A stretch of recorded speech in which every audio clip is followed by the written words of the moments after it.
Assalamualaikum warahmatullahi wabarakatuh. Saya Yolanda Angelita, NIM 0101182059 dari jurusan Komunikasi Islam Penyiaran B semester 7 akan menyampaikan ceramah singkat saya yang berjudul Demokrasi dalam Pandangan Islam. Puji syukur marilah kita panjatkan kehadirat Allah Subhanahu wa taala yang telah memberikan kita nikmat kesehatan dan kesempatan sehingga kita masih dapat berkumpul di ruangan kelas yang kita banggakan ini.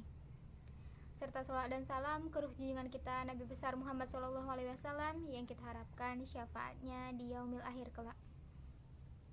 Yang terhormat Bapak dosen, yang saya sayangi teman-teman sekalian. Indonesia merupakan salah satu dari banyak negara di dunia yang menganut sistem demokrasi. Demokrasi sendiri berasal dari bahasa Yunani yang terdiri dari dua kata, yaitu demos yang artinya rakyat atau halayak manusia dan kratia yang artinya hukum. Secara etimologis, demokrasi berarti pemerintahan oleh rakyat. Lantas, bagaimana demokrasi dalam pandangan Islam? Demokrasi memang bukan diktum suatu agama, namun tidak sulit menghubungkannya dengan ajaran Islam. Demokrasi adalah bentuk maju suatu sistematika dari cara-cara rakyat untuk bermusyawarah.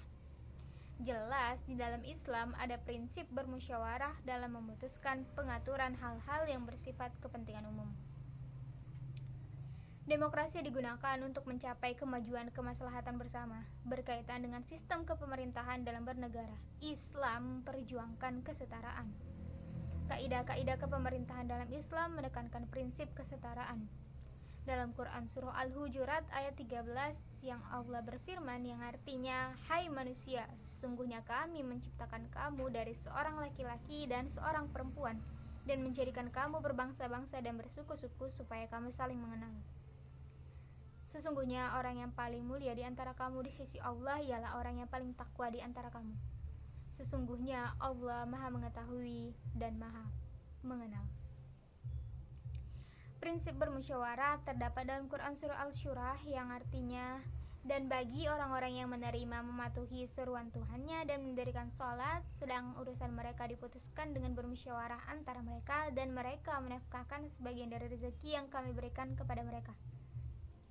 Dari dua ayat di atas bisa dijelaskan bahwa kaidah demokrasi dalam Islam yang pertama adalah kesetaraan, yang kedua adalah permusyawaratan, dan yang prinsip permusyawaratan ini diperkuat dengan sunnah Nabi Muhammad SAW.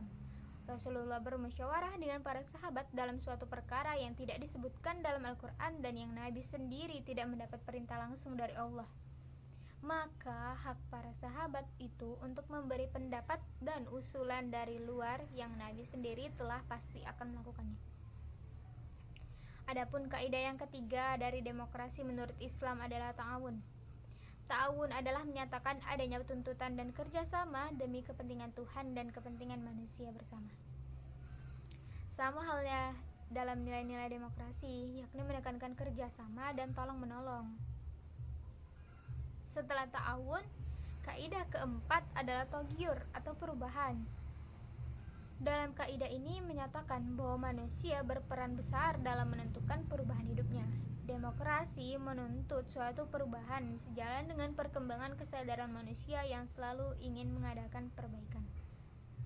Mungkin cukup sekian yang dapat saya sampaikan. Wabillahi taufiq wal hidayah. Wassalamualaikum warahmatullahi wabarakatuh.